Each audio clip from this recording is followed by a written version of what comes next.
کتنے لوگ تھے جو ہمارے ساتھ چلتے ہوتے تھے؟ آپ ذرا اپنے ذہن پہ زور دیں۔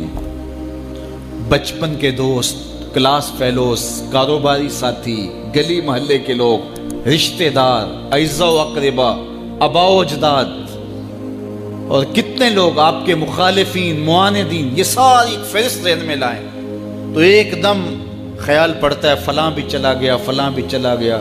کوئی سال کے بعد اچانک کوئی بات یاد آتی ہے تو یاد آ جاتا ہے، کوئی 6 ماہ کے بعد یاد آتا ہے۔ کئی ایسے لوگ ہیں کہ سال ہا سال بعد یاد، ہاں وہ بھی ہوتا تھا۔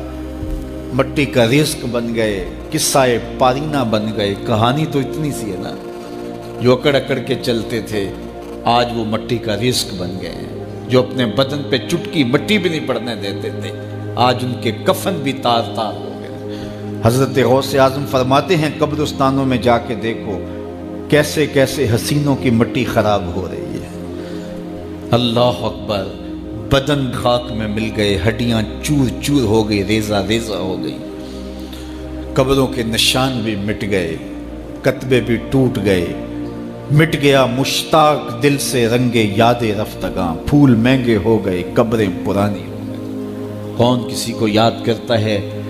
اور اسی طرح ہم مل کے مٹی کا رزق بننے والے ہیں، لیکن کوئی ایسا کام چھوڑ جائیں گے، اپنے رب سے جڑ جائیں گے، اپنے رب کے بندوں سے جڑ جائیں گے، رسول کریم کے دامن کو تھام لیں گے تو پھر موت بھی مرنے نہیں دے گی۔ پھر سرخرو اور سر بلند ہوں گے، پھر عزتوں کے تاج سروں پہ رکھے جائیں گے، وقار کی مسند پہ بٹھائے جائیں گے۔ فقیر نام تنا دا باؤ، قبر جنہ دی جیوے ہو۔ پھر قبروں پہ بھی چراغاں ہوگا جب ہم ان سے جڑ جائیں گے۔ تو یہ مختصر زندگی کی تمام تر لطافتوں کے حصول کے ساتھ گزرنی چاہیے۔ کتنے نوجوان ہیں جنہوں نے اپنی توبہ کو مؤخر کیا تھا بڑھاپے کے لیے، اور آج قبرستانوں میں دفن ہیں۔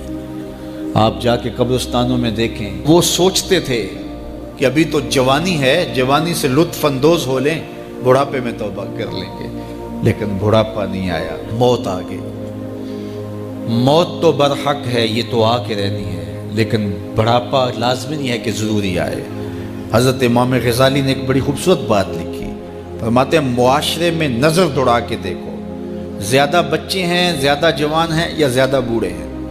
تو کہا آپ کو بچے زیادہ ملیں گے۔ ہر گھر میں دیکھ لیجئے، بچے زیادہ ہوں گے، جوان ان سے کم ہوں گے، بوڑھے ان سے کم ہوں گے۔ تو اگر بوڑھے تھوڑے ہیں، جوان زیادہ ہیں، تو غزالی فرماتے ہیں پھر بات سیدھی سیدھی ہے، بڑھاپے تک کوئی کوئی پہنچتا ہے، زیادہ جوانی میں چلے جاتے ہیں۔ اور کہا کہ اگر جوانوں سے بچے بھی زیادہ ہیں تو پھر اس کا مطلب بھی سیدھا سیدھا ہے کہ جوانی تک سارے نہیں پہنچتے، بہت بچپن میں چلے جاتے ہیں۔ غرہ کس پہ، ناز کس پہ، غرور کس پہ، تکبر کس پہ؟ تو یہ مختصر زندگی جو اللہ کی امانت ہے، اس کو اللہ کے نام پہ گزارو۔ جو بیت گئی وہ بیت گئی، وہ تو منہا ہو گئی زندگی سے۔ وہ مجھے رات سے کچھ لوگ میسج بھیج رہے ہیں، آپ کا پیدائش کا دن ہے، مبارک ہو، اللہ سب کو جزا دے۔ لیکن میں آج اپنی چھوٹی بیٹی کو بھی کہہ رہا تھا، وہ مجھے بولی کہ ابو آپ کو مبارک ہو۔ تو میں نے کہا کہ آپ ہاتھ اٹھا کے اللہ کی بارگاہ میں دعا کرو کہ اللہ آپ کے باپ کے 46 سال کے گناہ معاف کر دے۔ یہ تو زندگی گزر گئی ہے، 46 سال میرے ہاتھ سے نکل گئے ہیں، میں الٹا بھی لٹک جاؤں تو یہ میرے ہاتھ نہیں آ سکتے۔ اگر میں نے اچھے گزارے ہیں تو مجھے مبارک ہو، اگر قبول ہو گئے ہیں، اور اگر اچھے نہیں گزرے تو مجھے توبہ کرنی چاہیے، زندگی کی کوتاہیوں سے توبہ کرنی چاہیے۔ ہم سمجھتے ہیں ہم بڑے ہو رہے ہیں، حقیقت میں ہم چھوٹے ہو رہے ہیں۔ ہم اپنی زندگی کے اہداف طے کریں، زندگی کے مقاصد طے کریں، ساری زندگی اس کے گرد سفر کرنی چاہیے۔ کئی لوگ ساری زندگی گزار دیتے ہیں، ان کو ساری زندگی راستہ نہیں ملتا کہ جانا کدھر ہے۔ وہ کیوں؟ وَأَضَلُّ السَّبِيلَ، اللہ فرماتا وہ بھٹکے ہوئے مسافر ہوتے ہیں۔ اللہ سے راستہ مانگو، آہستہ چلو، لیکن منزل کا تعین کر کے بڑھو، بڑھتے رہو، منزل تمہارا استقبال کرے گی۔ آج مشکل ہے تو کل آسانیاں ہوں گی۔ تو یہ زندگی تیزی کے ساتھ کٹ رہی ہے، لمحہ لمحہ میں اور آپ موت کے قریب ہو رہے ہیں۔ قبل اس سے کہ وہ وقت آئے کوئی حجت باقی نہ رہے، مجھے اور آپ کو اپنی آخرت کی تیاری کی کوشش کرنی چاہیے۔